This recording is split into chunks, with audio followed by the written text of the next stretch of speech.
Sarah had always thought of herself as a practical person, the kind who made lists, planned ahead, and never let emotions cloud her judgment. Moving into her own apartment a year ago had been her way of proving she could take care of herself, that she didn't need her parents or anyone else constantly worrying. The decision had come after months of careful research, savings calculations, and numerous visits to different neighborhoods. The building she chose was modest, a 6-story complex in a quiet neighborhood where most residents kept to themselves. The brick facade was weathered but well maintained, the lobby clean if somewhat dated. She had chosen it specifically for its unremarkable nature, thinking it would be the perfect place to start her independent life.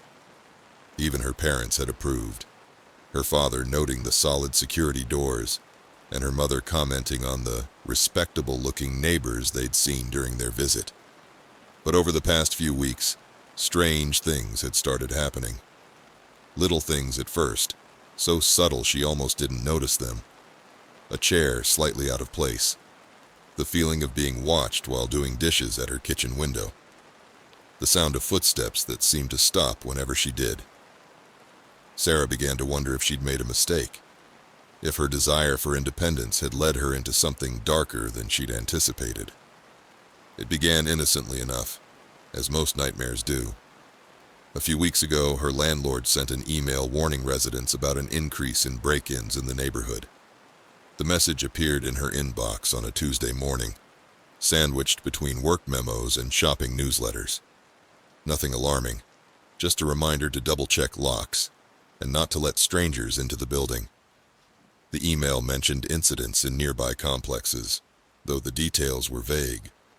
Something about doors being found unlocked, items missing from common areas.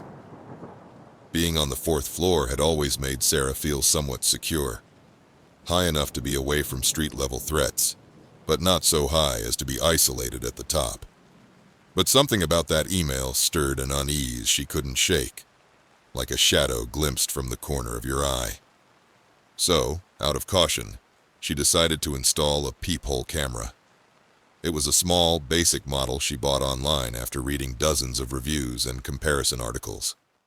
The device promised to send alerts to her phone whenever someone stood outside her door. The installation took less than 20 minutes, and Sarah felt a sense of satisfaction from taking such a practical security measure. She even sent a photo of the installed camera to her father, who praised her smart thinking. At first, the camera captured the ordinary rhythm of apartment life. Neighbors passing by, the mailman dropping off packages, the occasional maintenance worker in his gray uniform. Sarah grew used to the periodic buzzing of her phone, each alert reassuring her that life in the building was proceeding as normal. Sometimes she'd catch glimpses of Mrs. Peterson from 4B walking her Yorkshire Terrier, Charlie, who always seemed to be wearing a new sweater. Or Mr. Martinez from 4D returning late from his night shift at the hospital, still in his scrubs. These familiar faces became a comfort, reminding her that she wasn't truly alone in the building, even if her apartment felt like an isolated bubble at times. Then, one night, everything changed. She received an alert around 3 a.m., that dead hour when even the city seemed to hold its breath. Sarah was half asleep, curled under her comforter, when her phone's vibration cut through the silence like a knife. The blue light of the screen illuminated her bedroom, casting strange shadows on the walls. Groggily, she checked her phone and opened the app, expecting to see perhaps a late-night resident or maybe even a stray cat that had somehow gotten into the building. But the footage showed something that made her blood run cold. A figure stood directly outside her door, facing the peephole, their face hidden under a dark hood. The hallway's fluorescent lights cast strange shadows across them, making them appear almost otherworldly, like a specter caught on camera. They didn't knock or move, just stood there, staring directly into the camera, as if they knew she was watching. The way they positioned themselves, perfectly centered in the frame, seemed deliberate, calculated. This wasn't someone who'd simply stopped at the wrong door or a drunk neighbor who had lost their way. This was something else entirely. Sarah's stomach clenched as she replayed the footage, trying to make out any distinguishing features. The person remained there motionless for almost 2 minutes before finally walking away, their movements smooth and unhurried, as if they had all the time in the world. She deleted the footage, telling herself it was probably just a random person confused in the middle of the night. But the image of that hooded figure lingered, burning itself into her memory like an old photograph left too long in the sun. The next night, it happened again. This time, Sarah was awake, sitting in her reading chair, trying to distract herself with a book she couldn't focus on. The words seemed to blur together, her mind constantly drifting to thoughts of the figure. She heard faint shuffling outside her door, a sound so quiet she might have missed it if she hadn't been listening for it, and her phone buzzed a second later. Her hands shook as she checked the footage, seeing the same figure, closer to the camera now, their face mere inches from the lens. It felt as though they were staring right through her, through the digital barrier, through the solid wood of her door, straight into her soul. This time the proximity revealed more details. A hood made of some dark material that seemed to absorb light, and beneath it, the faint outline of a pale jaw, smooth and almost feminine in its contours. She wanted to tell someone, but what could she say? How could she explain that she was being watched by a shadow? That someone was standing outside her door in the middle of the night, neither threatening nor harmless, just watching. She barely had any details to give, and besides, what would the police do? There was no crime in standing in a public hallway. Instead, she convinced herself that it would stop on its own. Maybe they were just lost, confused, or playing some kind of twisted game. She tried to rationalize it, to find some logical explanation that would allow her to sleep at night.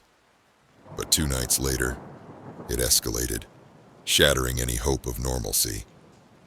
She had fallen asleep on the couch watching a movie, some romantic comedy she'd put on for background noise. The blue light of the TV cast odd shadows on her walls, making familiar objects look strange and distorted. Around 2 a.m., she jolted awake, her phone buzzing with another alert. Heart pounding, she opened the app, dreading what she'd see. And there it was, the hooded figure, again outside her door.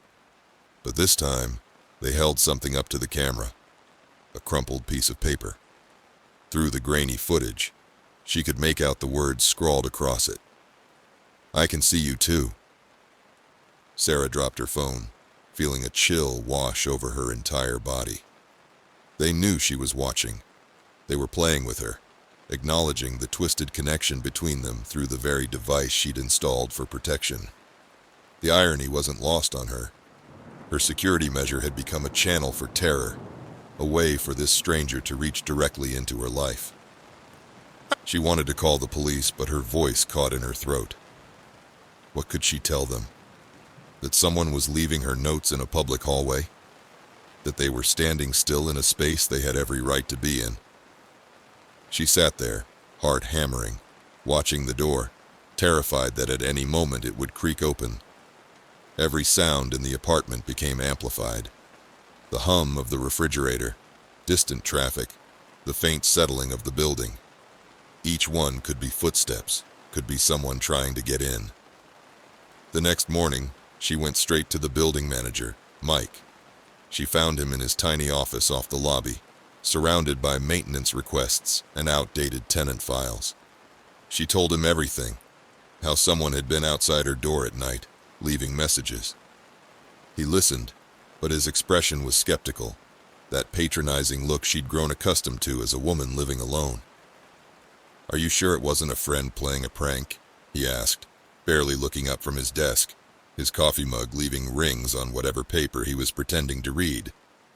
Sarah insisted, but he simply nodded, promising to look into it, in a tone that suggested he'd do nothing of the sort.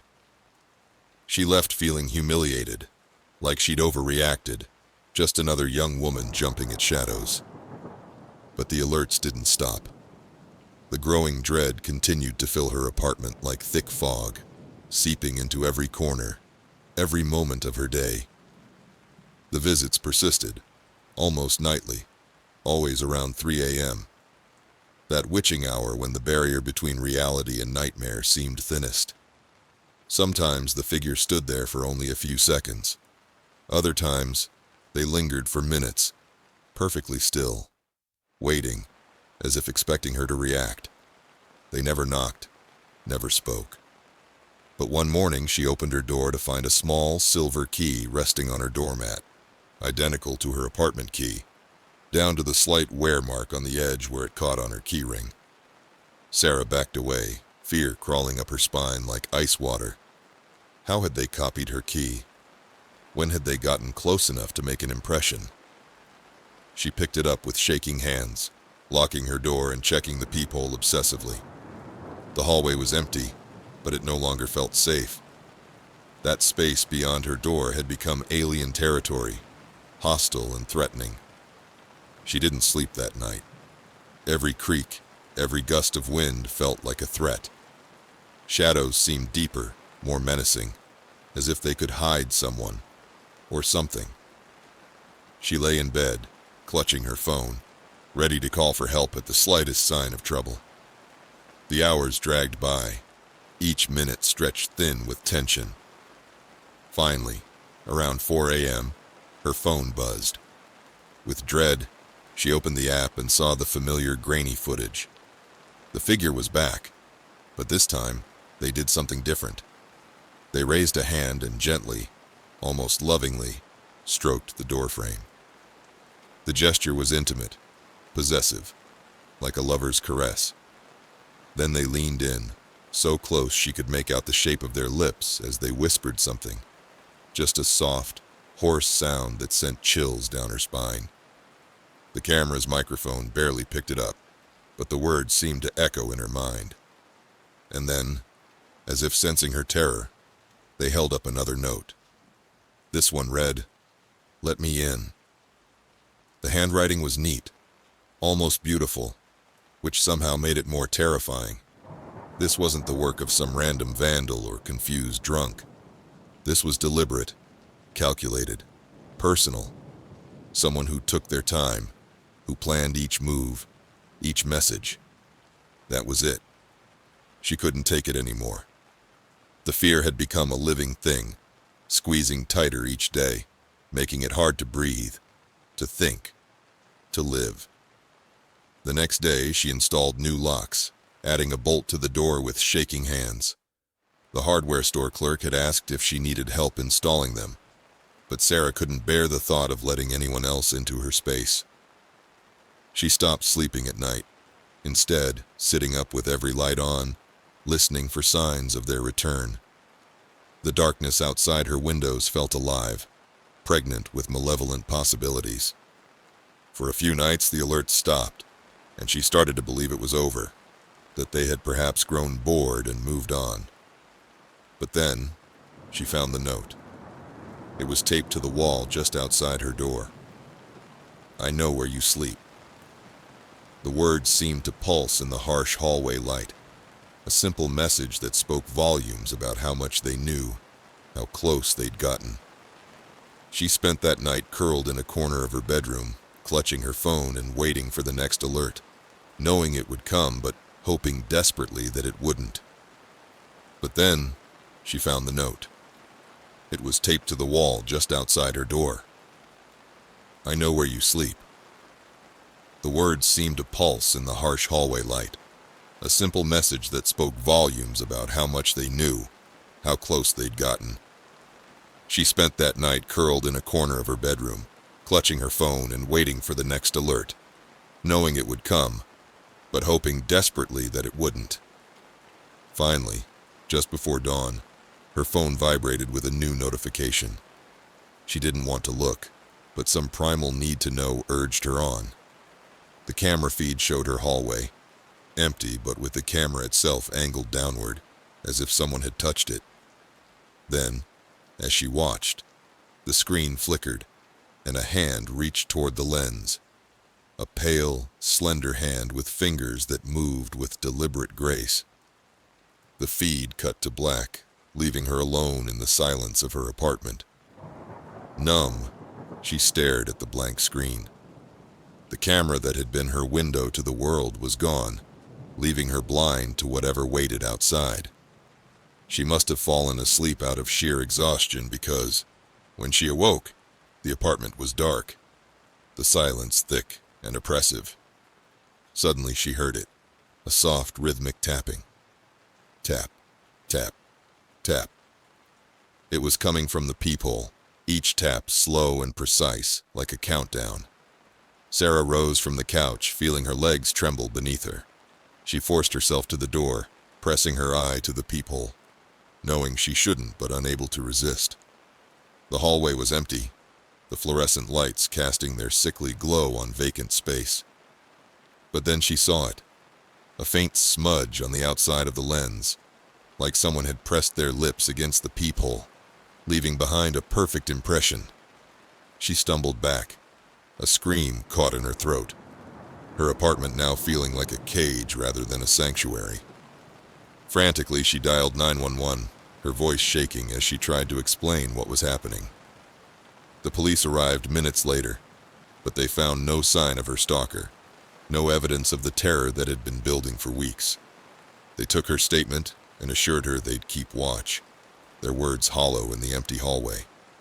But as they left, Sarah noticed something that made her blood freeze. A single silver key on her doormat, identical to her own. A reminder that no matter what precautions she took, no matter how many locks she changed or police reports she filed, they could always get in. She doesn't sleep anymore. Each night she sits up, clutching her phone, waiting for the next alert, the next note, the next knock. The darkness feels alive around her, and every shadow could hide a hooded figure. She knows it's only a matter of time before she hears those words again. I can see you too. And sometimes in the deepest part of night, when the silence stretches thin and the shadows grow long, she wonders if they've already found their way in, if they're watching her right now, waiting for the perfect moment to step out of the darkness and into her world. After all, they have the key. After all, they have the key. Emma knew something was wrong the first time she noticed the message. It was subtle, tucked into her notifications one night while she was scrolling through her social media feed. She'd been curled up on her second-hand couch, wrapped in the soft glow of her laptop screen, mindlessly scrolling through endless posts of friends' vacations and dinner photos. The notification slipped in quietly, almost unnoticed among the usual likes and comments. Nice blanket. Is it cozy? The message came from a profile with no photo, no identifying information, just the name, John Doe 578. The account looked freshly made, with no posts, no followers, and no following count. Emma brushed it off as spam, barely even reading it. After all, she got random messages sometimes, usually trying to sell something or promote some sketchy website. She continued scrolling, letting the message fade into the background noise of her evening. But the next day, she received another message from the same account. That cup looks like it's your favorite. Emma froze, her finger hovering over the screen. The message wasn't referring to just any cup. It was her cup, a simple white mug with a chip on the handle, the one she used every morning for her coffee. The chip had appeared 3 months ago when she'd dropped it in the sink, and she'd kept using it anyway, telling herself it added character. She glanced around her living room, half expecting to see someone peering through the window, but the apartment was silent. The blinds were drawn, as they always were this time of evening. No. Her heart beating a little faster, she tapped on the account, hoping to find more details. But there was nothing. Just the empty profile staring back at her. Maybe it was a prank, she thought. Just someone from her followers list trying to mess with her. She had posted a story yesterday morning holding that same mug while getting ready for work. That had to be it. Emma deleted the message and blocked the account, then tried to put it out of her mind. She had deadlines to meet, reports to finish.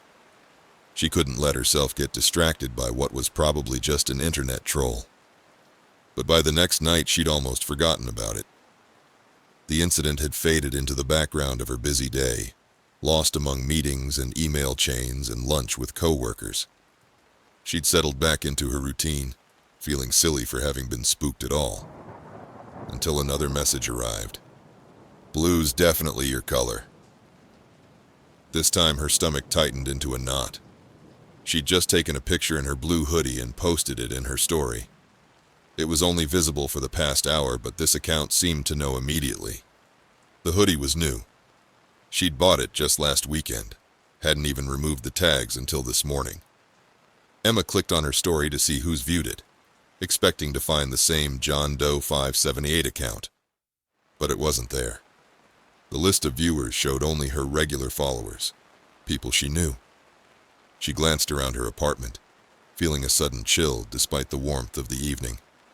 There was no way a random stranger should be able to see her. No way they could know her every move. The windows were covered. The doors were locked. She lived on the 3rd floor. No one could possibly see in unless they were flying. For the rest of the night, she kept glancing at her phone, expecting another message to pop up. But nothing came. It was almost a relief. Almost. But 2 days later, the account returned, shattering any peace she'd managed to find. This time she got a direct message that was worse than any of the others. "You look good in the blue hoodie tonight. I prefer it to the red one." Emma dropped her phone, her hands trembling. She hadn't posted anything that day, not a single photo. She'd been too busy with work, too tired to even think about social media. And yet, somehow, this stranger had seen her, knew exactly what she was wearing, knew about both hoodies, even though she'd never posted about the red one. A terrifying realization washed over her. They were watching her. They had to be close, close enough to see inside her apartment. She ran to her bedroom window, yanking the curtain shut with such force that the rod rattled, then paced the room, her heart pounding. Her mind raced through possibilities. A neighbor with binoculars, someone at work following her home, a hidden camera she hadn't noticed. For days she lived in fear, barely able to sleep. She'd wake up at every sound, every creak in the walls, expecting to see someone standing there. The darkness seemed alive, filled with watching eyes. But each time she turned on the lights, she was alone. Every morning, she'd check her phone, dreading another message, another sign that he was still there, still watching her. Her co-workers noticed the dark circles under her eyes and asked if she was okay. She'd force a smile and blame it on stress, on deadlines, on anything but the truth. But there was nothing. No messages, no mysterious accounts, no sign that anyone was watching. Slowly, Emma began to relax. Maybe he'd gotten bored. Maybe blocking the account had worked. She tried to settle back into her life, telling herself it was just a cruel prank, nothing more. She even went out with friends one evening, laughing over dinner, feeling almost normal again. But then, a week later, the messages returned, and her world crumbled all over again. Emma was home late from work, exhausted after a long day of meetings and presentations. She sank into her couch, scrolling mindlessly through her phone, when it buzzed with a notification. She didn't recognize the username, but the message was clear. "I missed you." A shiver ran down her spine, ice cold and familiar.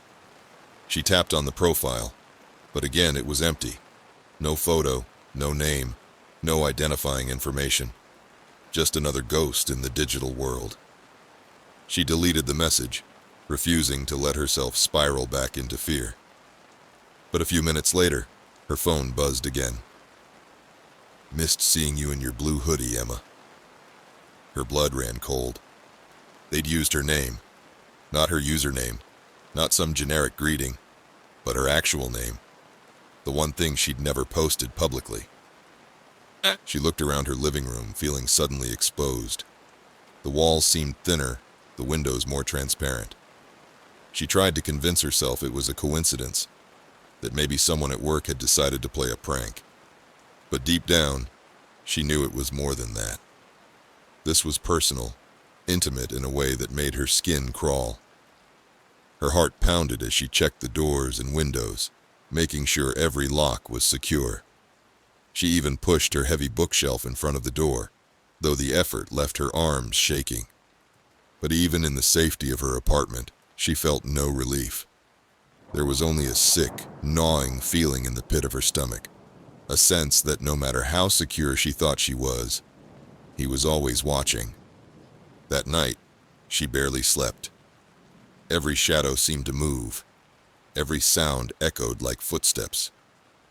For the next few days, she did her best to ignore the messages, but they never stopped. Each one was more personal than the last, mentioning details she hadn't shared with anyone. Her favorite blanket, her favorite mug, the way she hummed to herself while cooking. Little things, intimate things, pieces of her life that should have been private. One day, she received a message that made her heart stop dead in her chest. "I love it when you smile, Emma." Emma hadn't posted any photos in weeks, hadn't even spoken to anyone about her life. She'd withdrawn from social media completely, changed her routines, even started taking different routes to work. But somehow, this stranger knew. It was as if they could see right into her apartment, watching her every move, cataloging every expression, every gesture. She went to the police, shaking as she explained her story. The officer behind the desk looked bored, typing her statement with 2 fingers while barely making eye contact. But without proof, they couldn't do much.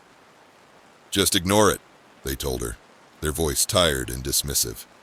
"It's probably just someone playing a prank. Block them and move on."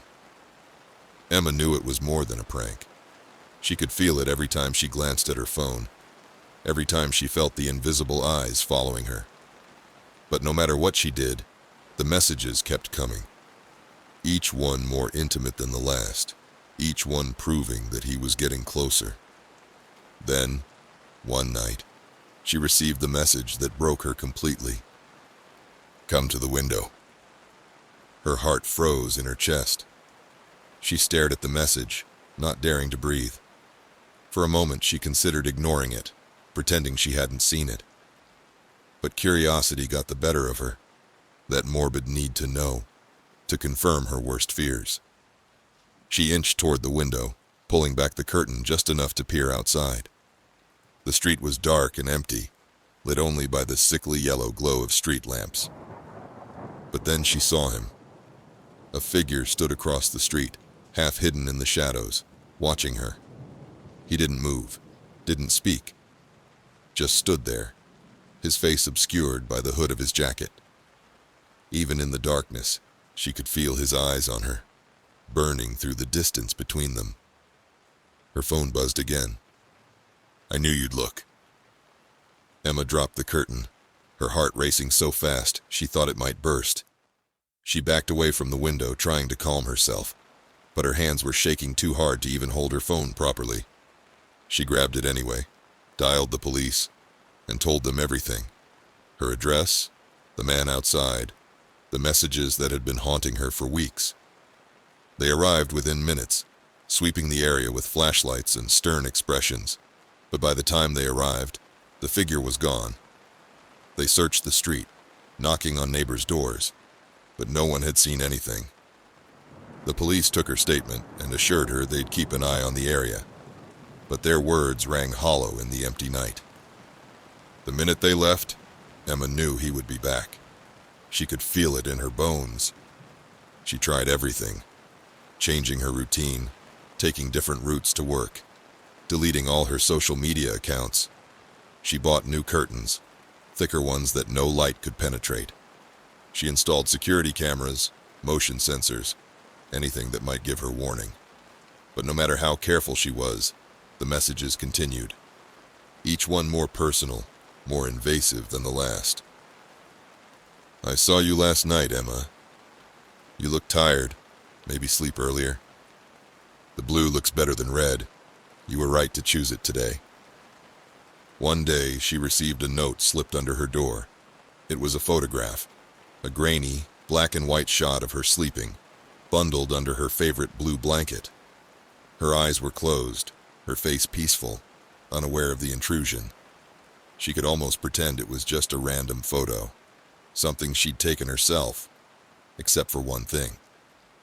She didn't remember taking it. And in the bottom corner, there was a single line written in red ink.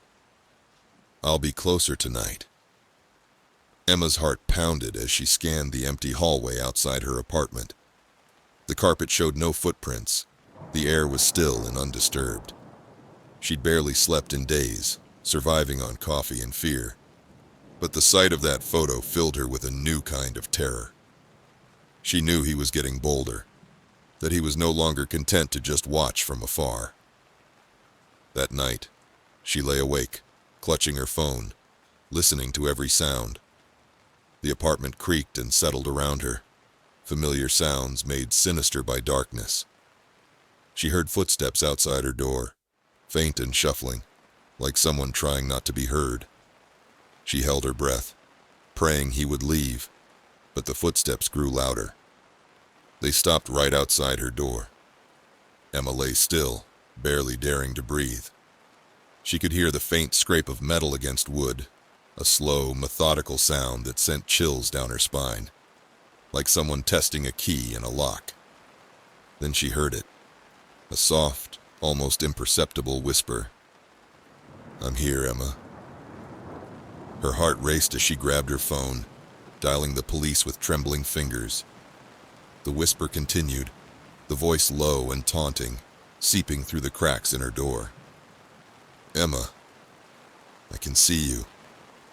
She closed her eyes, pressing the phone to her ear as she waited for the police to answer. But the whispering continued, the sound coming closer, creeping under her skin like poison. Each word was a knife in the dark. Then the line went silent. Emma's breath caught in her throat. She tried to speak, to call out, but the words wouldn't come.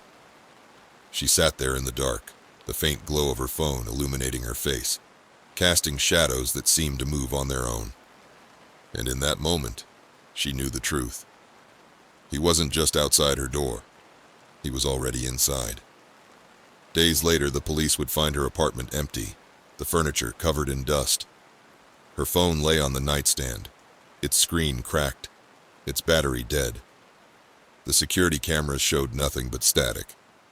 The only clue was a single crumpled note left on her bed, scrawled in the same red ink.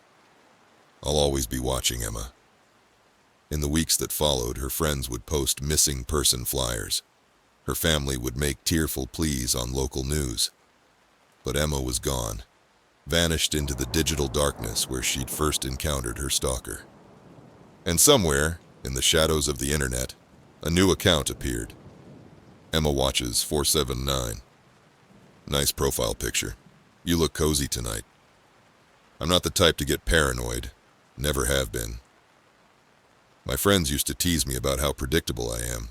Same coffee order every morning, same lunch spot every day, same evening routine. I take the same bus to and from work every day, the 7:15 a.m. Route 23.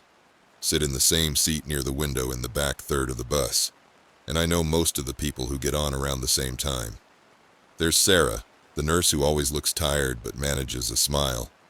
Old Joe with his newspaper and thermos. The teenager with purple hair who never looks up from her phone. It's the kind of comfort and routine that I've grown used to after 4 years of working at the same accounting firm, riding the same bus, living the same predictable life. So, when I first noticed him, I didn't think much of it. Just another passenger, right? Another face in the endless stream of people moving through the city. It was a Tuesday morning, my usual early ride to beat traffic, and I'd claimed my favorite seat near the back window.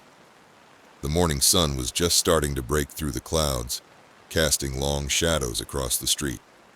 The bus was about half full, the usual crowd of early commuters, all of us existing in our own little bubbles of morning silence.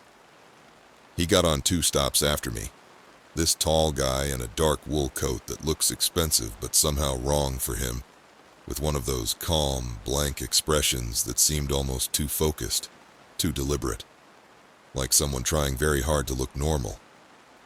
He chose the seat directly across from me and stared out his own window, his reflection a pale ghost against the glass. We didn't make eye contact, not once, but there was something about his presence that made me uneasy, like the feeling you get when you're home alone and suddenly hear a noise you can't explain. I don't know why I noticed him.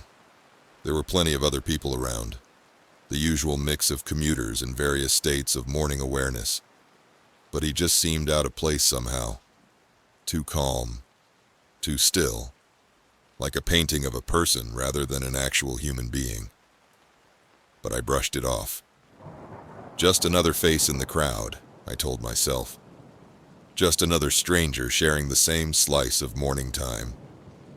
But the next day, he was there again. Same seat, same time, same blank expression that somehow managed to look both vacant and intensely focused. He stared out the window, not a single glance in my direction, but I could feel his presence, like a cold breeze sneaking into the bus through an invisible crack. It made me feel exposed, like I was the only person he was actually aware of on that whole bus, even though he never looked at me. The other passengers faded into background noise, but he was in sharp focus, like a splinter in my mind I couldn't quite dig out. For the rest of the week, he showed up without fail. I'd board, take my seat by the window, feeling the familiar vibration of the engine through the floor, and within minutes, he'd be there, sitting directly across from me. We'd sit in silence, just two strangers on the bus. He never looked at me, and I never let on that he made me uncomfortable. But by Friday, I started catching myself sneaking glances at him. I don't know why. Maybe it was the way he sat, too still, too composed, like he was posing for a photograph that never ended. His hands would rest on his knees, perfectly still, never fidgeting with a phone or a book like other passengers. He just existed, taking up space in a way that seemed deliberate, calculated. That Friday night, I couldn't stop thinking about him. The bus was just part of my routine, a moving box that carried me between points A and B. I'd never thought much about the people on it before. They were just extras in the background of my life, faces that blurred together in my memory.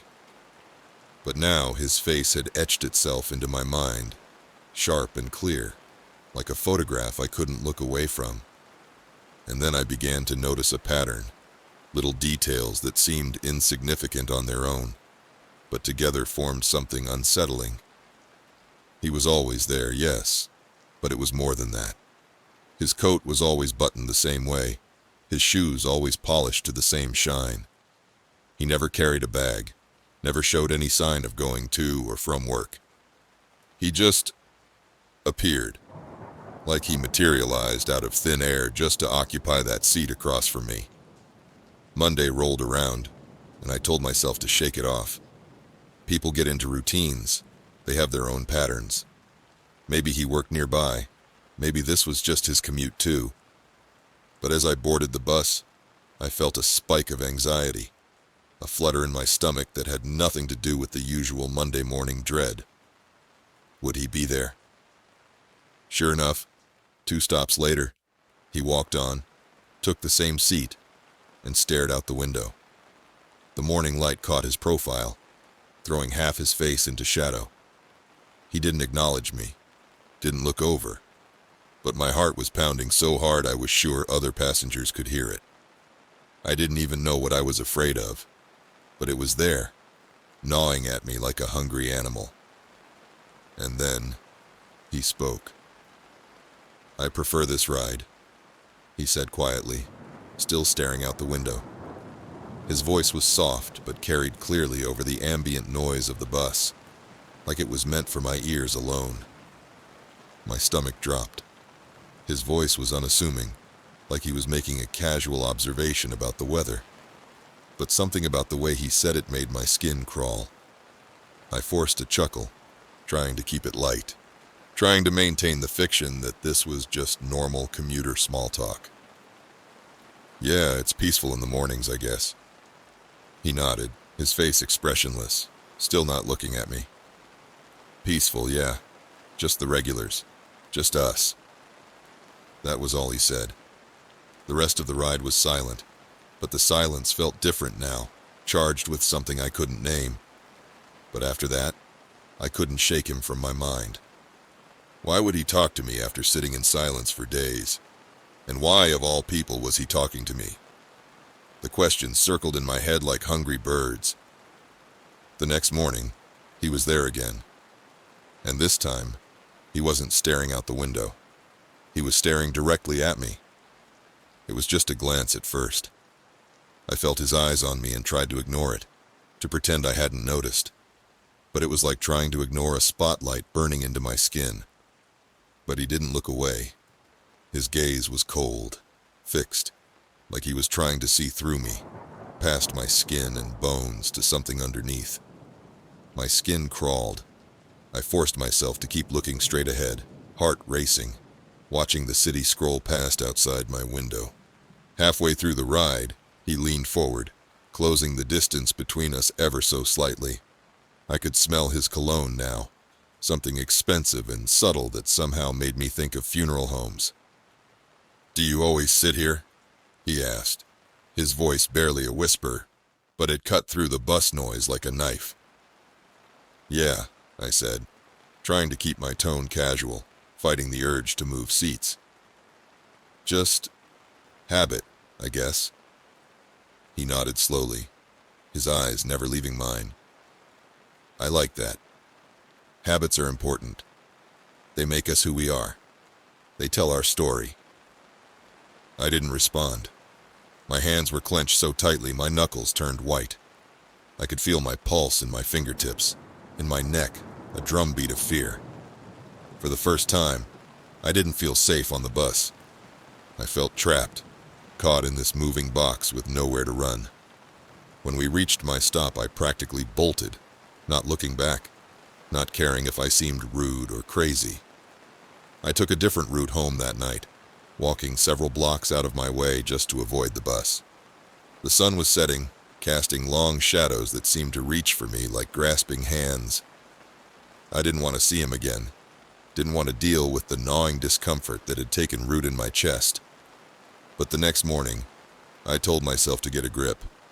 He was just another passenger, someone who shared a route with me. Maybe he was just socially awkward. Maybe I was reading too much into things. And yet, when I stepped onto the bus, I felt a wave of relief wash over me. He wasn't there. I sat in my usual spot, trying to shake off the anxiety. Maybe he'd taken a different bus or slept in. Either way, I convinced myself I'd been overreacting. People are just people, I told myself. Nothing to worry about. But 2 stops later, he got on. My heart sank as he took his seat across from me. This time he didn't say anything, didn't even look at me. He just sat there, staring straight ahead, as if I were invisible. But somehow, that was even worse. It was like he was taunting me, knowing he had me on edge, knowing I couldn't do anything about it. What could I say? That someone was sitting quietly on a public bus? That they looked at me sometimes? I'd sound crazy. When the bus pulled into my stop, I hesitated. A part of me wanted to wait, to see if he'd get off too, but I couldn't bring myself to look at him, so I stood up and made my way to the door, practically sprinting to the sidewalk, my heels clicking against the pavement in a rapid staccato. I thought I'd escaped him, but then I felt it, a presence behind me, someone keeping pace, matching my every step. The sound of expensive shoes on concrete, perfectly in time with my own footsteps. I turned, my pulse racing, and there he was. He was walking behind me, close enough that I could see his eyes, dark and empty, fixed on me with an intensity that made my skin crawl. They weren't the eyes of a person. They were holes in his face, bottomless pits that seemed to drink in light without reflecting any back. My heart pounded as I quickened my pace, practically running to put some distance between us. But he matched me, step for step, never falling behind, never getting closer, maintaining that perfect, terrifying distance. I ducked into a coffee shop, hoping to lose him in the morning crowd. But when I looked over my shoulder, he was still there, watching me through the window. His breath fogged the glass slightly, but his expression remained unchanged. That same blank intensity that had haunted my mornings. I'd had enough. I stormed out of the shop and confronted him, fear giving way to anger. "Why are you following me?" I demanded, my voice shaking despite my attempt to sound strong. He tilted his head, his expression unreadable, like a mask that had been carefully crafted to look human but didn't quite succeed. "Just taking the same route," he said calmly, as if this was the most natural thing in the world. "We're creatures of habit, aren't we?" My skin prickled. I backed away, my heart racing, but he didn't follow. He just stood there, watching me with a small, knowing smile that never reached his eyes. That smile haunted me all day, appearing in my mind whenever I closed my eyes. I changed my route the next day. I took a different bus, walked a different way, trying anything to avoid him. I even left an hour earlier, though it meant sitting in an empty office waiting for my coworkers to arrive. For a few days, it seemed to work. I started to breathe easier, started to think maybe it was over. But then, as I boarded my new bus one morning, I looked up and saw him sitting there, in my usual seat by the window. The sunrise painted his face in shades of red and gold, making him look almost demonic. He smiled when he saw me, a slow, unsettling smile that spread across his face like a crack in ice. "I knew you'd be here." I didn't respond. I sat as far away from him as I could, heart pounding, my mind racing. How had he known? How could he possibly know where I'd be? The bus route, the time. I hadn't told anyone about my changes. It was impossible. The next morning I walked instead of taking the bus, taking winding paths through the city, dodging crowds and cutting down alleys. The morning was cold, my breath forming clouds in front of me as I tried to lose myself in the maze of streets, desperate to escape him. But every time I looked back, he was there, following me, his expression calm and unchanging. Sometimes he'd be across the street, sometimes half a block behind, but always there, always watching. Days passed in a blur of paranoia and fear. I barely slept, barely ate. Every noise made me jump, every shadow seemed to hide his silhouette. I started seeing him everywhere, in coffee shops, on street corners, standing outside my building in the pre-dawn darkness. He never approached me, never said a word, but he was always there, always watching, a constant presence at the edges of my world.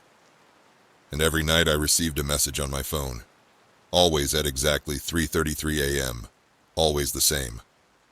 "See you tomorrow." I never gave him my number, never told him my name, but somehow he knew. Somehow he had worked his way into every aspect of my life. This went on for weeks, until one night I snapped. I grabbed my phone and called the police, my voice shaking as I explained everything. The bus rides, the following, the messages. They promised to send someone, told me to stay calm, to lock my doors and windows. But when they arrived, he was gone. No sign of him, no trace. The officers took my statement, but I could see the doubt in their eyes. No crime had been committed after all. Just a man taking the same route, sending some texts. They couldn't help me. For a few days, I convinced myself he'd finally left me alone.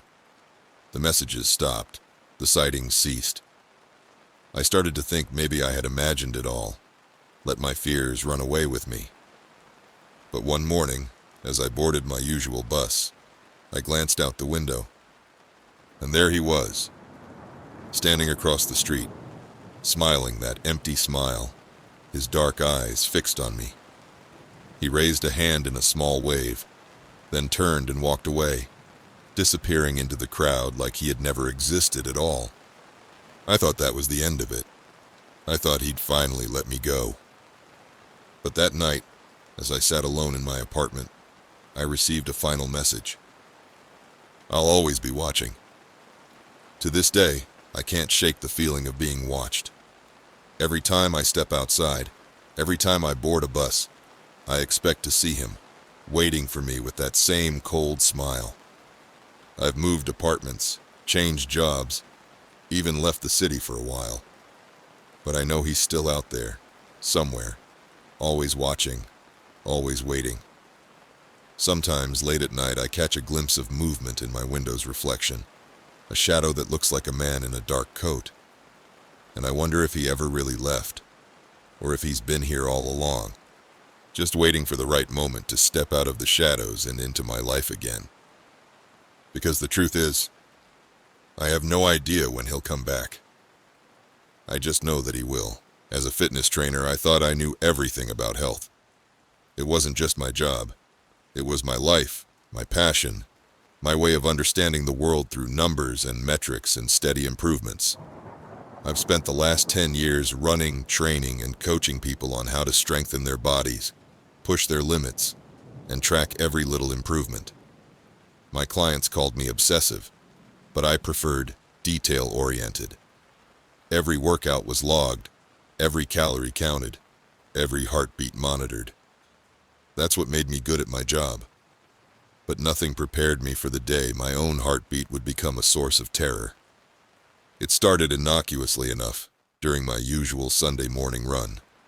The air was crisp, that perfect fall temperature that makes you feel invincible. I like to take the trails outside the city, where it's quiet, away from the noise and the crowds. The path winds through dense woods, following a creek that sparkles in the early morning light. It's my sanctuary, the place where I can focus on nothing but the rhythm of my feet against the earth and the steady beat of my heart. My smartwatch beeped as I pushed through the last mile, showing my heart rate steady at 140. My steps matched my breathing, and everything was calm, predictable. That's how I liked it. That's how I'd always liked it. But that night, as I was lying in bed, reviewing my stats for the day like I always did, my watch buzzed unexpectedly with a message. 140's a good number for you, isn't it? I sat up staring at the screen, the blue light harsh in my dark bedroom. The message didn't come from anyone in my contacts, just a random user ID that I didn't recognize. Runner 578.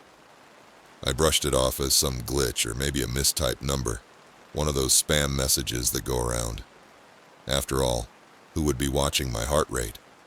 I'd gotten weird promotional messages before, companies trying to sell supplements or workout plans. This was probably just another one of those. The next morning, it was easier to forget. I had a full schedule at the gym, clients back to back, each one demanding my complete attention. There was Sarah, struggling with her form on deadlifts. Mike, pushing too hard as usual. Jenny, finally breaking through her plateau. By the time I got home, I was too exhausted to think about the weird message. My watch showed my own heart rate elevated from demonstrating exercises all day. But that was normal. Expected. But that night, around 10 p.m., just as I was unwinding on my couch with a protein shake and some mindless TV, my watch buzzed again. You worked hard today, didn't you?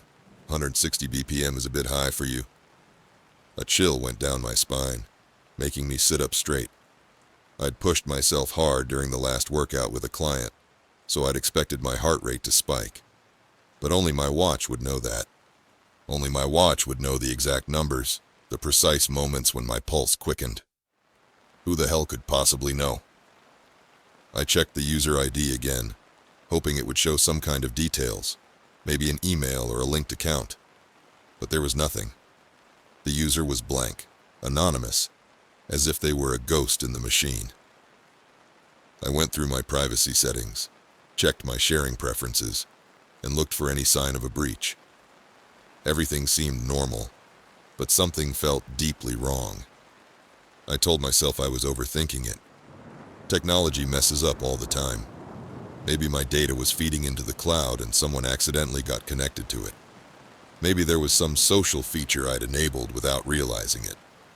Still, I unlinked my watch, reset it, and went to bed. But the thought lingered in the back of my mind, like a shadow I couldn't quite shake. That night I lay awake, heart racing for no reason at all, watching the numbers climb on my watch face. 80, 90, 100. The next morning my watch seemed normal. I'd reset it and I hadn't received any new messages, so I figured it was over.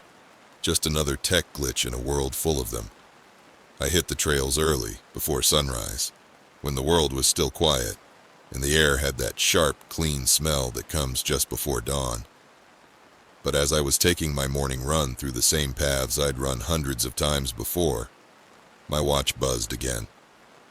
I slowed to a jog and checked my wrist, expecting some random alert about meeting my step goal or staying hydrated. But my stomach dropped as I read the message. "Good morning, 140. Keep up the pace." I stopped in the middle of the trail, heart pounding, and scanned the woods around me. The trees stood silent, their branches casting long shadows in the early morning light. It was empty. There was no one in sight. No way someone could have followed me. Not at this hour. Not on these isolated trails. I shook off the feeling, telling myself I was just being paranoid. Years of true crime podcasts finally getting to me. But that night, the messages continued, each one more personal than the last.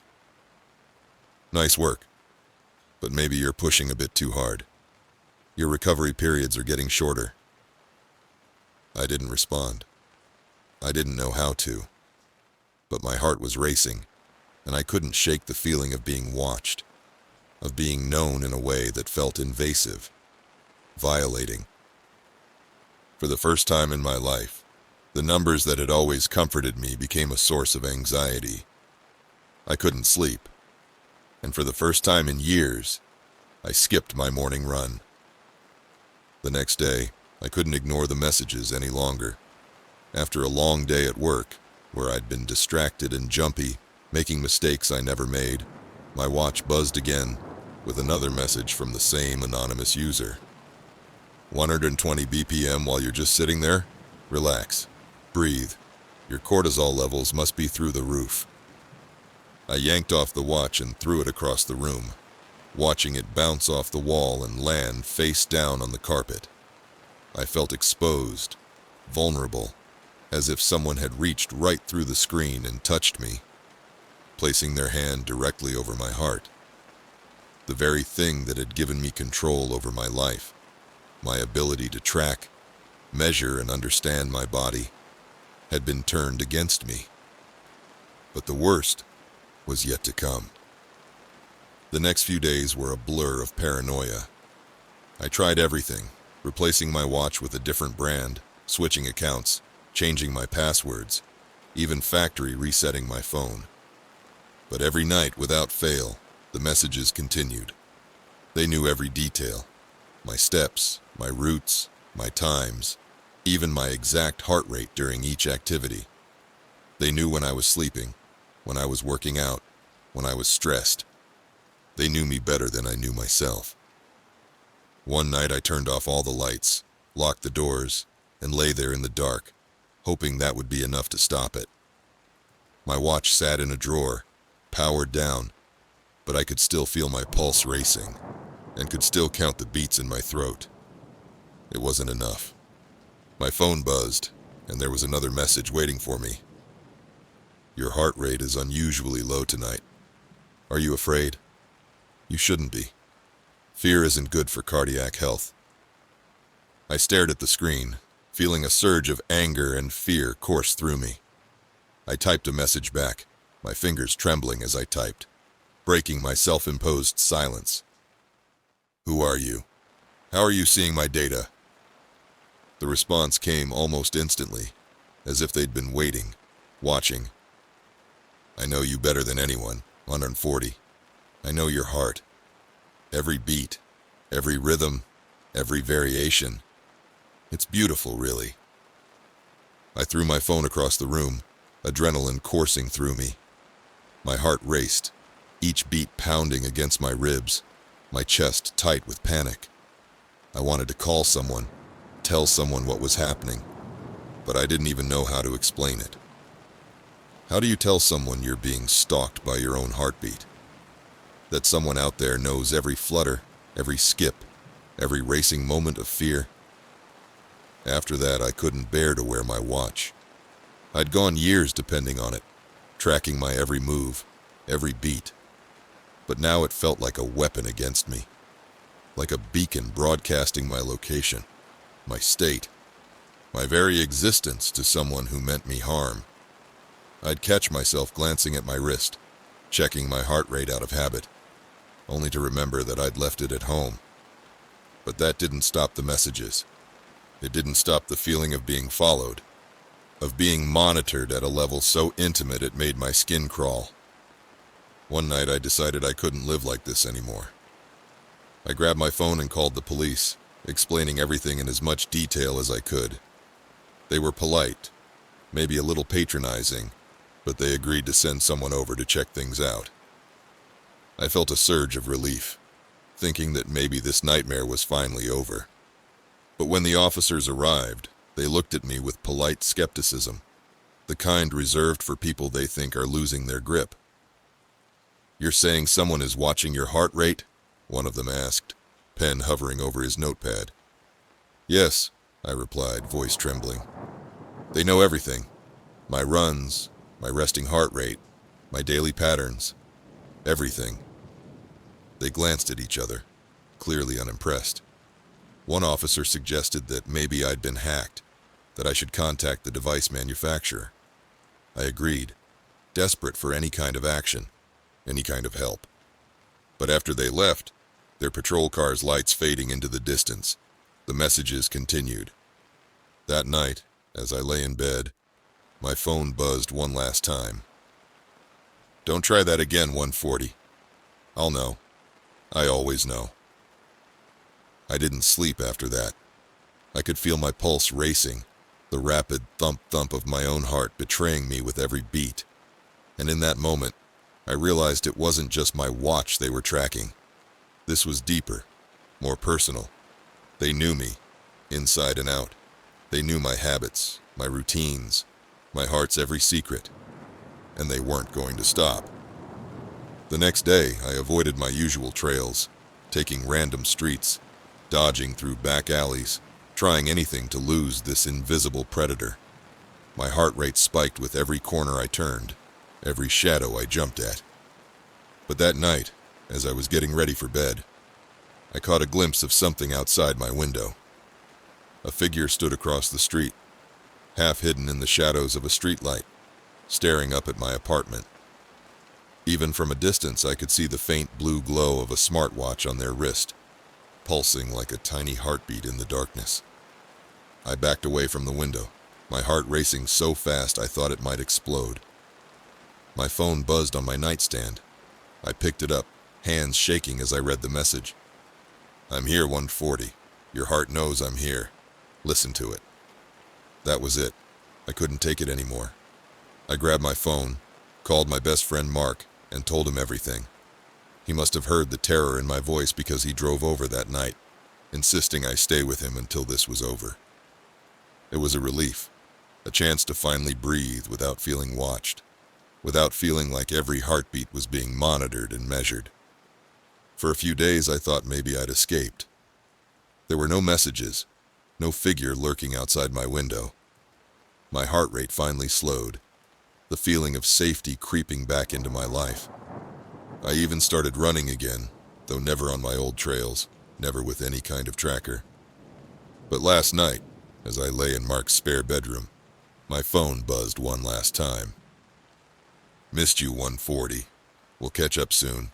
Your heart's been so steady lately. Too steady. Maybe it's time to get it racing again." To this day, I don't know who they were or how they knew everything about me. I've changed my routines, changed my number, done everything I can to disappear. I've sworn off fitness trackers, smartwatches, anything that might monitor my vital signs. But every so often, when I'm alone at night, I'll feel my heart skip a beat, and I know they're still out there, watching my every move, tracking my every beat, waiting for the perfect moment to make my heart race one last time. And I have no idea when they'll come back, but my heart does. It speeds up sometimes for no reason at all, as if it knows something I don't, as if it's warning me.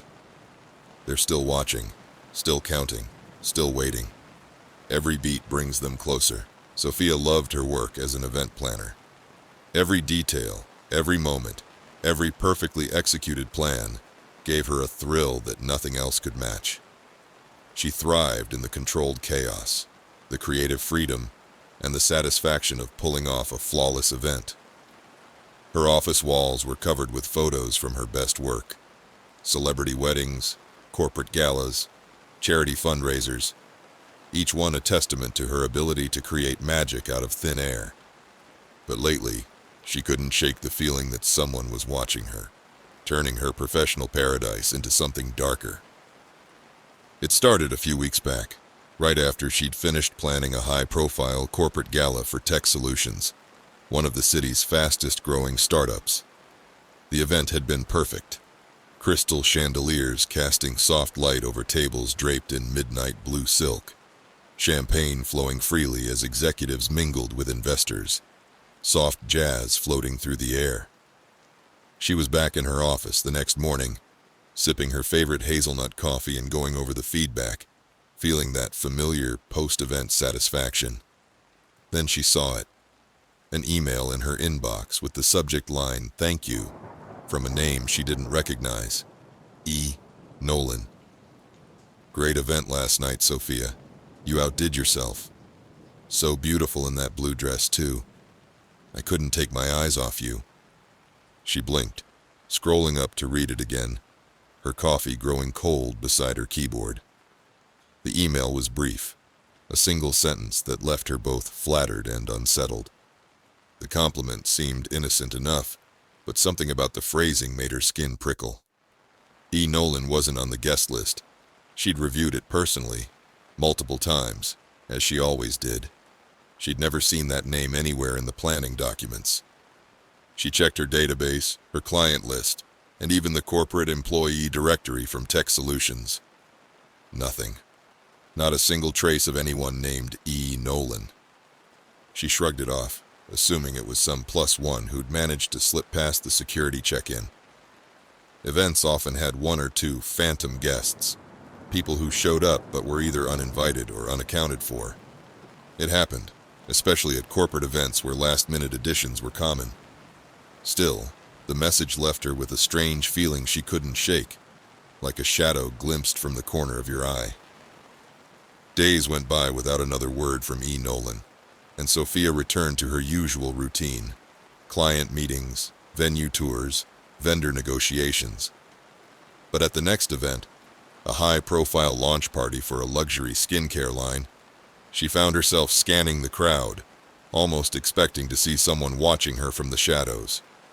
The venue was packed with influencers and beauty industry insiders, all air kisses and champagne toasts, but nothing seemed out of the ordinary. By the end of the night, she'd chalked it up to nerves, maybe too much coffee and not enough sleep. The following morning, however, another message appeared. This time, it wasn't an email, but a note left on her desk, written in neat, precise handwriting that seemed almost too perfect. "Beautiful work, Sophia. No one captures elegance like you. The way you handled that last-minute flower crisis was impressive." Her stomach twisted into a tight knot. This wasn't an email that could be explained away by a technical glitch. Someone had physically placed this note on her desk.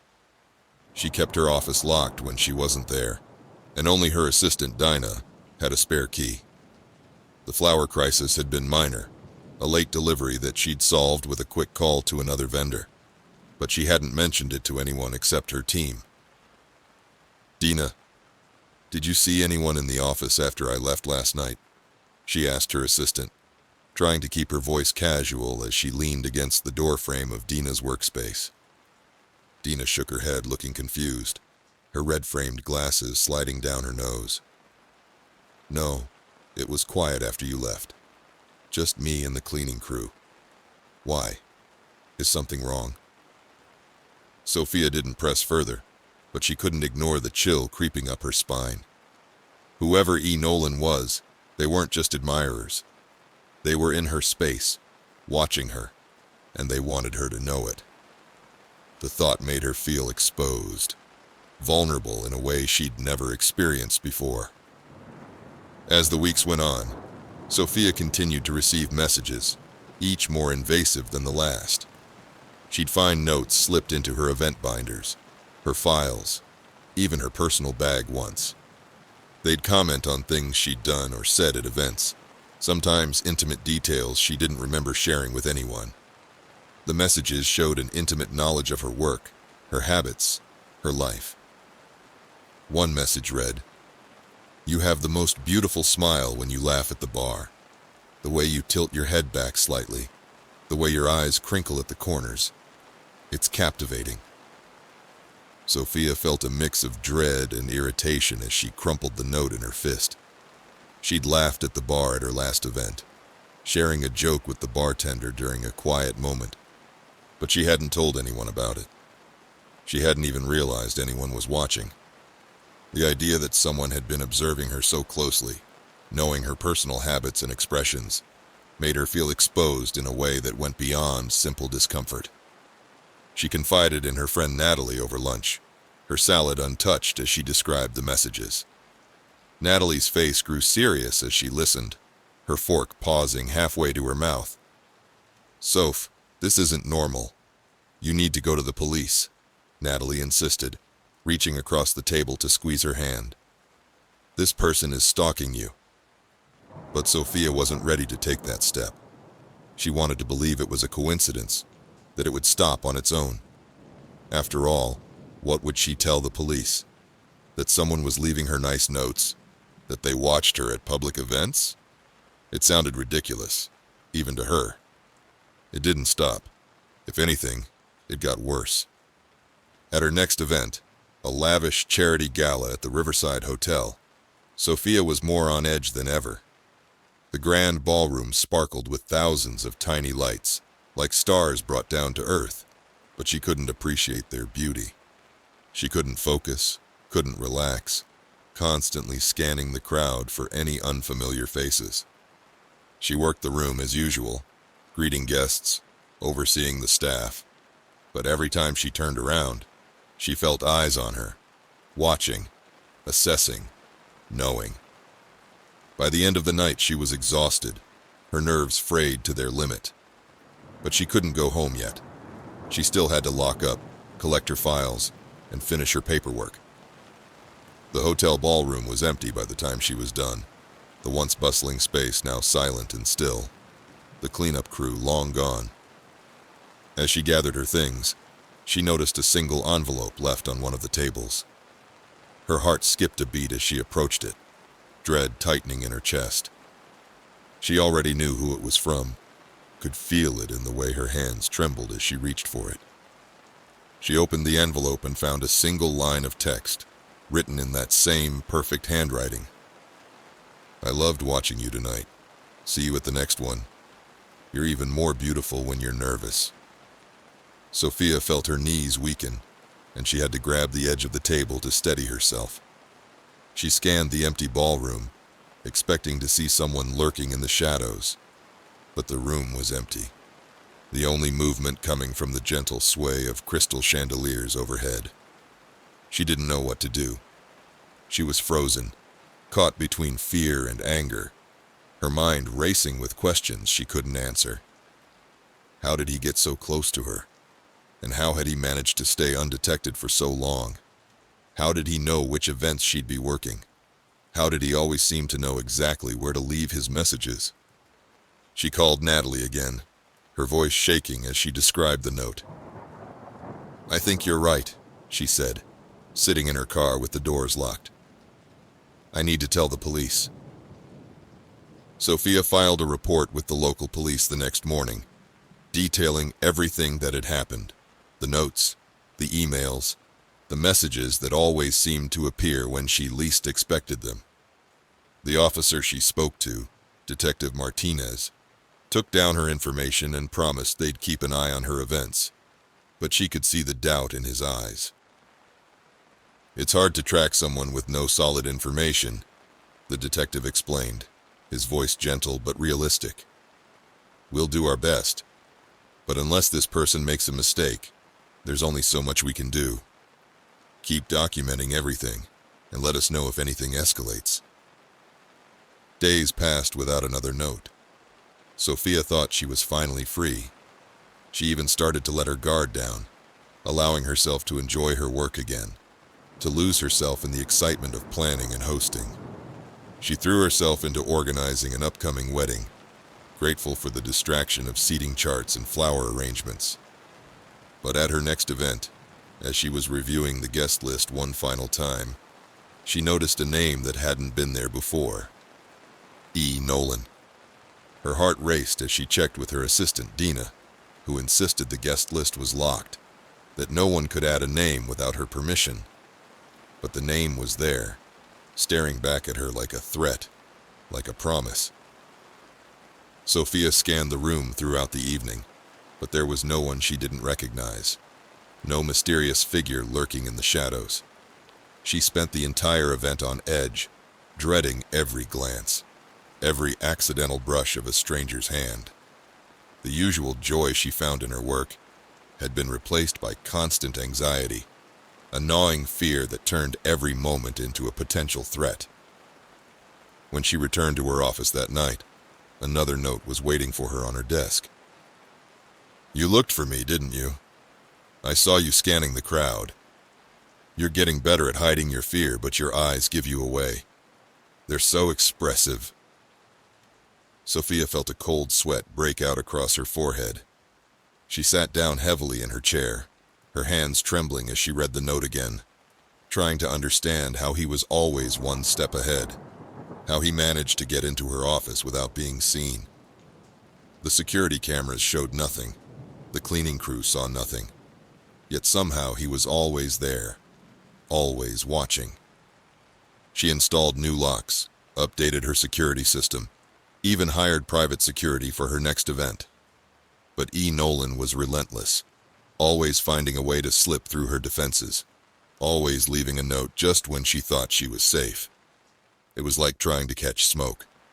The harder she tried to grasp it, the more it slipped through her fingers. Each message was worse than the last.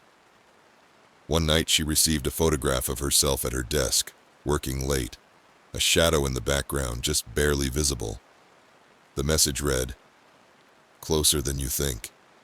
You should really look behind you more often." The final straw came one evening as she was leaving an event late at night. She was exhausted, drained from the constant stress and fear. The parking garage was nearly empty, her footsteps echoing off the concrete walls as she hurried to her car, her keys clenched in her hand like a weapon, her heart pounding as she reached her vehicle. She unlocked the door and got inside, but as she reached for her seatbelt, she froze. There was another note on the dashboard. "You shouldn't have ignored me, Sophia. We could have had something special. Now I'll have to show you how serious I am." Her breath caught in her throat. She looked around the garage, but it was empty, silent save for the echo of her own breathing and the distant hum of fluorescent lights. How had he gotten into her car? When had he been close enough to slip the note inside? She drove straight to the police station, her hands shaking so badly she could barely grip the steering wheel. "He's in my life," she whispered to the officer on duty, Detective Martinez again. "He knows everything about me. He got into my car. Please, you have to do something." The police took her report seriously this time, launching a full investigation. They interviewed her co-workers, her clients, even her friends, but they found nothing. Whoever E. Nolan was, he was a ghost, someone who could slip in and out of her life without leaving a trace. The security cameras never caught him. The witnesses never saw him. Yet his presence was everywhere. Weeks passed, and the messages stopped. Sophia started to believe it was over, that maybe he'd finally moved on. She began to breathe easier, to sleep through the night again. She even started planning events again, though she was more cautious now, more aware of her surroundings. But one morning, as she was getting ready for work, she found a note taped to her bathroom mirror, the steam from her shower making the ink run slightly. "Don't forget me, Sophia. I'll always be watching. Always. And one day, when you least expect it, I'll be more than just a shadow in your life." From that day on, Sophia lived in constant fear. Every glance, every brush of a stranger's hand felt like a threat.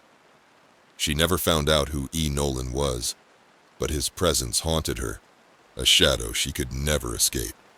She changed jobs, moved apartments, even left the city for a while, but she could never shake the feeling of being watched. And sometimes, late at night, when she's working alone in her office, she'll catch a glimpse of movement in her peripheral vision, or hear the soft sound of footsteps when there should be no one else around. And she knows, deep down, that he's still there, watching her from somewhere she can never see. Waiting. Always waiting. Because E. Nolan wasn't just a stalker. He had become a part of her life, a dark shadow that followed her every move, a presence she could never escape. And somewhere out there, in the crowd of her next event, he would be watching, smiling that unseen smile, knowing that he had changed her world forever. The guest list might be checked, the security might be tight, but E. Nolan would always find a way in. Always. I never thought of myself as paranoid. Friends used to tease me about how casual I was about losing things. Phone chargers, sunglasses, the occasional sock that vanished in the laundry. I'm the type to misplace things, shrug it off, and figure they'll turn up eventually. My sister once joked that I should have a lost and found box just for myself. But when things started to go missing, only to show up again in strange places, it didn't feel like the usual forgetfulness. There was something deliberate about it, something that made my skin crawl. It started with my gloves. Just an old pair I'd worn every winter for years. Nothing special, really. Dark blue wool with leather palms, a Christmas gift from my mother before she passed. I usually kept them in the pockets of my jacket, hanging by the door where I could grab them on my way out. But one day they weren't there. I checked everywhere. The car, the office, all the usual spots where things tend to accumulate when you're not paying attention. Nothing. After an hour of searching, I shrugged it off and went out to buy a new pair. They were just gloves, after all. 3 days later, I was out grabbing a coffee before work, when I noticed something on the bench outside the cafe. My gloves. Not just similar ones, my exact pair, sitting neatly folded as if waiting for me, positioned in the exact center of the bench like some kind of display. At first, I thought it was just luck, that maybe I'd left them there and forgotten. People find lost items all the time, right? Some good Samaritan must have found them and left them somewhere visible. But when I picked them up, I knew right away they were mine. The small tear in the left glove where I'd caught it on a fence last winter. The faded logo that had almost disappeared after years of wear. These weren't just similar gloves. They were mine. I slipped them on and tried to brush off the weird feeling creeping up my spine, but something about it felt wrong. How had they ended up here, perfectly placed, at the cafe I visited every morning? A few days later, my keys went missing. This time, I was sure I'd left them on the kitchen counter, right next to the fruit bowl where I always put them. I remember patting my pockets that morning, sighing in frustration as I searched the apartment. I spent the whole morning tearing the place apart, moving furniture, checking between couch cushions, even looking in ridiculous places like the refrigerator because sometimes when you're tired, you do strange things. but it was no use. They were gone. Later that afternoon, I was heading home, cutting through Harrison Park near my apartment. It was a route I took often, especially in the fall when the trees turned golden and the air got crisp. As I walked past one of the benches, something caught my eye, a metallic glint in the afternoon light. My keys. They were lying there on the bench, almost like someone had placed them there deliberately, arranged with the same careful precision as the gloves had been. I picked them up, turning them over in my hand, feeling a growing unease settle in my stomach. The familiar scratch on the keychain where my car key had rubbed against it for years, the tiny dent on the key to my front door from that time I'd dropped them down the stairs. It was unmistakable. These were my keys, the ones I was sure had been on my kitchen counter just that morning. I looked around the park, half expecting to see someone watching me, but there was no one nearby. Just a few dog walkers in the distance, a jogger disappearing around a bend in the path. The park was quiet, peaceful even, but suddenly it felt exposed, vulnerable. My heart was racing as I slipped the keys into my pocket and headed home, trying to convince myself it was just a weird coincidence. Maybe I'd dropped them earlier without noticing. Maybe someone had found them and recognized me from the building, knowing this was my usual route home. But deep down, I knew it wasn't that simple. Something was wrong. Things kept disappearing after that. Small things, personal things that wouldn't matter to anyone else, but meant something to me. A favorite pen my father had given me when I graduated college. A soft gray scarf I'd bought on my first trip to London.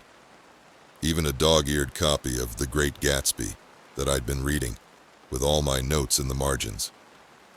Each time they'd turn up somewhere unexpected, on a subway seat I happened to choose, in the cereal aisle at my local grocery store, once even on the steps of my building, arranged like some kind of offering. By then, I was feeling paranoid, jumping at shadows and constantly checking my pockets. I started keeping lists of everything I owned, photographing my apartment each morning before leaving for work so I could track what moved.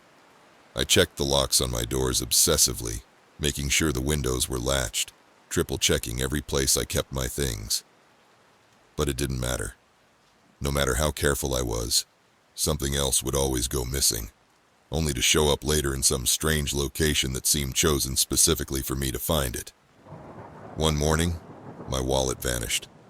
I had just used it to buy coffee at my usual cafe, and when I went to put it in my bag, it was gone. I retraced my steps, checked every inch of the cafe floor, even asked the barista who knew me by name, but no one had seen it. Frustrated and worried, I gave up, mentally preparing myself for the hassle of canceling my cards and replacing my ID. That evening, as I was getting off the subway after work, I saw my wallet lying on the seat across from me, just sitting there, as if it had been waiting for me all day. I could barely believe it. I picked it up, half expecting it to be empty, but everything was there. My ID, my credit cards, even the $60 in cash I'd withdrawn the day before. But there was something else. Tucked inside my wallet was a small, folded piece of paper. I unfolded it slowly, feeling a chill spread through me as I read the single line scrawled in neat, unfamiliar handwriting. I thought you might want this back. You've always been careless with your things. I stared at the note, my hands trembling. I glanced around the subway car, but there was no one nearby. No one who seemed remotely interested in me or my discovery. My stomach twisted as I tried to process what was happening. This wasn't random anymore. Someone was taking my things deliberately, moving them, leaving them in places they knew I would find them. It felt like a game, like they were toying with me, watching me scramble to make sense of it all. But why? What could anyone possibly gain from this elaborate dance of taking and returning? I went to the police the next day, sitting across from a tired-looking officer named Detective Morris, who took down my story between sips of coffee from a stained NYPD mug. He listened politely but didn't seem too concerned, his pen moving lazily across his notepad. "Look," he said, closing his notebook with a finality that made my heart sink. "People lose things all the time. You'd be surprised how often people think they're being messed with when really, it's just a bad memory or stress playing tricks on them." "This isn't a bad memory," I insisted, pulling out the note and sliding it across his desk. "Whoever wrote this knows where I live, knows my routines. They're in my apartment, moving things around. This is personal." The officer sighed, then agreed to file a report but made it clear they couldn't do much without a suspect or concrete evidence. I left feeling helpless, more paranoid than before. I started keeping my belongings close, refusing to take the subway or even walk through the park. I changed my routes to work, bought new locks for my doors, even installed a security system. But the feeling of being watched only grew stronger, like an itch I couldn't scratch. I started waking up at odd hours of the night, a strange sense of unease prickling at the back of my neck. I'd get up and check my apartment, searching for anything out of place, but there was never anything obviously wrong, until one morning when I found a small trinket on my doorstep. It was a ceramic figurine of a ballet dancer, something I'd bought years ago on a vacation in Prague. I hadn't seen it in months, hadn't even noticed it was missing from my shelf. But here it was, waiting for me like a ghost from the past. My skin crawled as I picked it up, a surge of anger and fear welling up inside me. The dancer's delicate pose seemed to mock me now, a reminder of how vulnerable I was. I was done playing games. Whatever this was, whoever was doing this, it had to end. That night, I set up a trap. I placed my watch, a silver Timex that had belonged to my grandfather, on my dresser, angling it toward the door. I left the lights on in the living room but dark in my bedroom, a small camera hidden among my books, and lay down to wait. My heart pounded so loud I was sure anyone in the apartment could hear it. Hours passed. I lay there, every creak in the building sending a jolt of adrenaline through me. The normal sounds of city life filtered through my window. Distant sirens, the occasional car horn, the hum of traffic. But everything seemed heightened, dangerous. Eventually, exhaustion overtook me, and I drifted off despite my best efforts to stay awake. In the morning, I checked the camera footage with trembling hands, my coffee going cold beside me. And there it was. In the early hours, around 3 a.m., the door to my apartment opened silently. A figure stepped inside, moving with deliberate, almost eerie precision, like they knew exactly where every creaky floorboard was. They didn't touch anything at first, just stood in the doorway, watching, their head tilted slightly as if listening. Then, slowly, they approached my dresser, picked up the watch with gloved hands, and slipped it into their pocket. I paused the video, staring at the screen, my blood running cold. I couldn't make out their face. They were wearing a dark hood, head tilted down, but there was something unsettlingly familiar about their posture, their movements. Something I should have recognized but couldn't quite place. My stomach twisted as I pressed play. The figure walked to the door, turning just before leaving. They reached into their pocket, took out a small note, and placed it on my kitchen counter with the same careful precision they'd shown with everything else. I found the note the moment I stepped into the kitchen. My hands shook as I unfolded it. "You don't even remember me, do you? After all this time, you still can't see what's right in front of you." My mind raced through possibilities. I racked my memory, trying to think of anyone I might have wronged, someone who could hold this kind of grudge. An ex-partner, a former colleague, a neighbor. But nothing came to mind. I couldn't think of anyone who'd go this far, who'd break into my home, move my things, and watch me with such calculated patience. Desperate, I took the footage back to the police, hoping it would finally be enough to get their attention. Detective Morris reviewed it, nodding along, and promised to keep an eye on things, but I could tell he still didn't take it seriously. They thought it was just a prank, maybe some stranger who'd taken a liking to messing with me. But this was different. This was personal. The next day, I came home to find my apartment ransacked, drawers pulled open, belongings strewn everywhere, like someone had been searching for something specific. My heart pounded as I searched through the chaos, trying to see what was missing. Then I saw it. On the kitchen table, neatly arranged in a perfect circle, were all the items I'd lost over the past few weeks. My gloves, my keys, my wallet, the ballet dancer, everything, all laid out like a twisted museum display. And in the center was a photo. It was a picture of me, asleep in my bed, taken from the doorway of my bedroom. The timestamp showed it was from last week. My blood ran cold as I stared at the image, feeling a sickening wave of realization wash over me. They'd been inside my apartment while I was there, while I was sleeping.